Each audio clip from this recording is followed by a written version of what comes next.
1% or less actually make financial independence. So that means 99% of the people are living in a delusion. And if you ask them what are they going to do if I gave them $10 million, what would they do with their life? I guarantee you 2 to 8 million of that will be spent in less than a minute. If you ask them what would they do if they had $10 million, they'd write down all the things. They'd buy that car, they'd buy that trip, they'd buy this. And it was all consumers, all depreciables, all devaluing. As long as they spend their money on depreciables and consumables, they really don't have a real desire for building wealth. They have to invest it and buy things that appreciate in value if they want to be wealthy.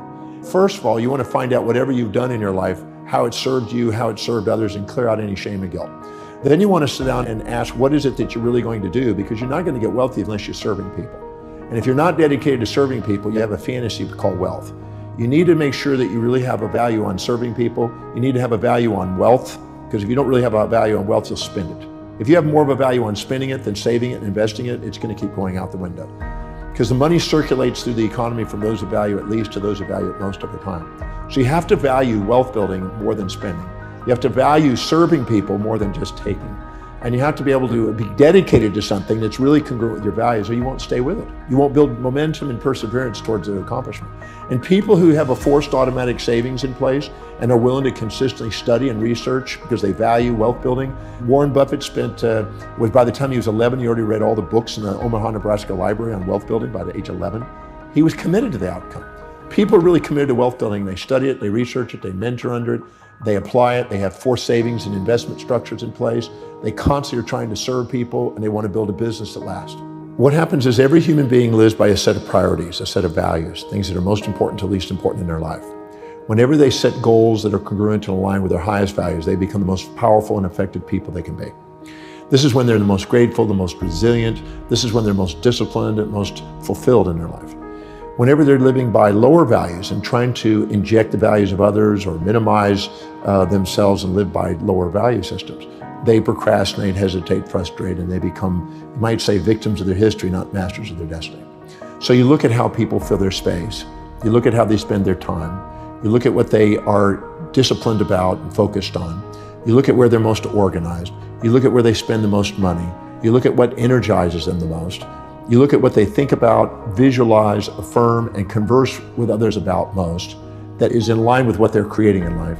Look at what they're inspired by, what their goals are, and what they love learning.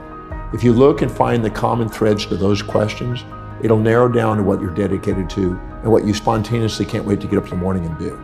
Any individual that is setting goals, intentions, that are congruent and aligned with the highest values, they have the highest probability of being spontaneously inspired in the morning to get up and do it.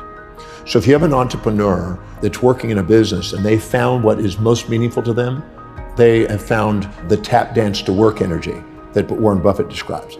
As Bill Pollack, who owns Drake Corporation, told me, he says, since 1951, since I found out what I love doing, I've never worked a day since. Now, in addition to that, an entrepreneur also has to find out what their targeted market's highest values are to make sure that they're providing a service that meets those specific needs.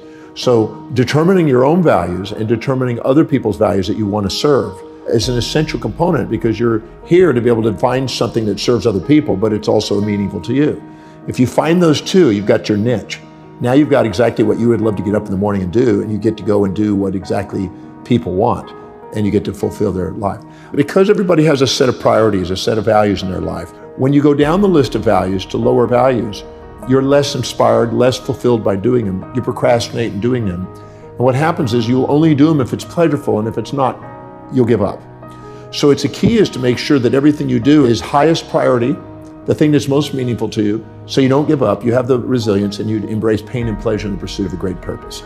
If you are not living by your highest values, because you're wanting to do it with pleasure only and you want to give up if it's pain, you'll need motivation all the time. The difference between inspiration, which is from within, is people who are inspired from within are living by their highest values. And people that need motivation from without are people that haven't found that highest value and are living by lower values, and they need constant incentives and motivation and only pleasure to keep them going. So I'm not a motivational speaker, and I don't promote motivation, because I think motivation is a symptom more than a solution.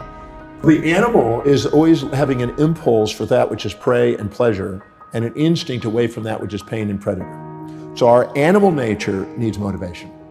But our truest nature, our human nature, The one that activates the telencephalon in the brain, the executive centers of the brain, which allows you to be an executive and a leader in the world, transcends this pain, pleasure, amygdala reaction of the lower animal within us and allows us to function from an inner core mission that transcends that and allows us to be able to embrace pain, pleasure, support, challenge, ease, difficulties.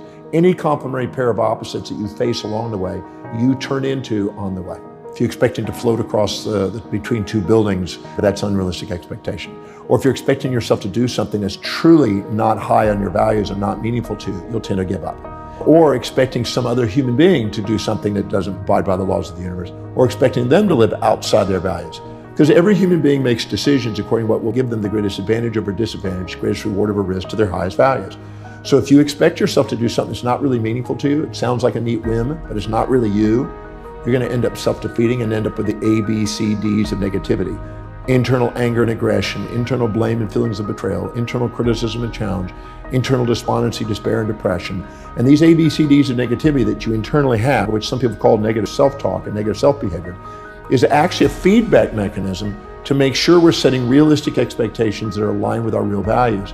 And we know that it's real if we can see it in our mind's eye, we see the strategy, we know the action steps, and it's obtainable.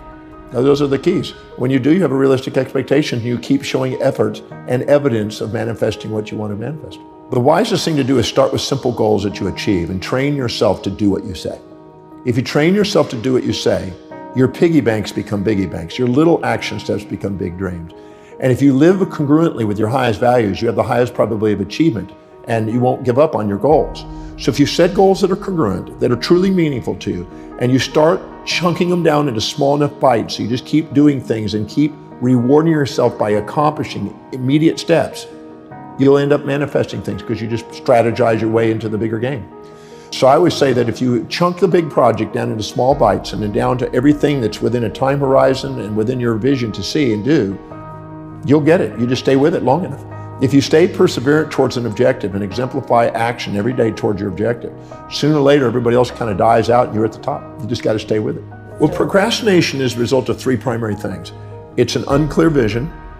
It is an unchunked vision. It means you're taking on too big a chunk without bringing it down to small enough bites that you can go and get it done. And it's not linked to your highest values. If you take the objective that you have, you make sure it is abide by the laws of the universe, it's doable. You make sure it really matches your highest values so it's linked. And the way you know that is if you can rattle off the reasons why you can do it and how it will help you fulfill your mission fluently. And if you're fluent, you're congruent. Then you basically make sure it's chunked down to small action steps you can do, and you micromanage until you've proven you can macromanage. That means you do it into small baby steps every single day. If I do this, I'm one step closer. If I do this the next day, I do it one step closer. Break it down into such small steps that it's by the inch, it's a cinch. If you do, you won't procrastinate. Procrastinate means that you've unchunked it, unlinked it, and unclarified it. I think that people who think they're going to be positive all the time are delusioned. Just like a magnet, it has two sides, and you have two sides. And the more you set up a fantasy that has only one side, the more you get depressed when it doesn't match your fantasy. So I'm a realistic guy that sets real goals in real time with a balanced orientation, and I accomplish more by doing it than setting up fantasies and then having nightmares. So I'm not a positive thinking guy. I'm a balanced thinking guy. But when people are down, that you need the positive thinking. But when you're up and you're fantasizing and setting up fantasies and pies in the skies, you need some critical thinking to be able to put you back into reality. So I'm a believer in both sides are needed.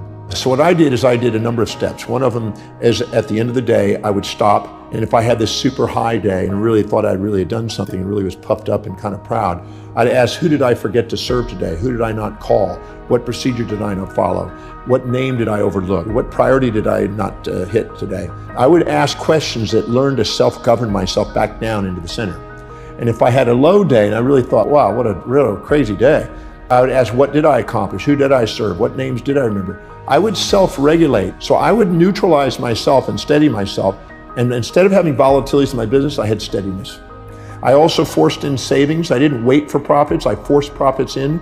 I paid myself first. I built up a big cash reserve, so it decreases the volatility. It increases the client quality that I had. It increases the associations, opportunities, and alignments to greater opportunities in business. I made sure that I focused on the priorities each day, delegating lower priority things on a regular basis, because if I was going to do low priority things, I was going to keep myself in a low priority position. If you're doing what you love, it was Peter Lynch in his One Up on Wall Street back in the 90s, he said, if you're grateful for your job, if you love what you're doing, you're inspired by the vision, and you're enthusiastically working, that company is going up in value. And if you're going to buy a stock that you visited the company and see those four things. If those four things are in place, the company is going to go up in value, because that's four things that exemplify what's possible and draw and magnetize charismatically people to people who are doing those four things. A company can't grow without those four things.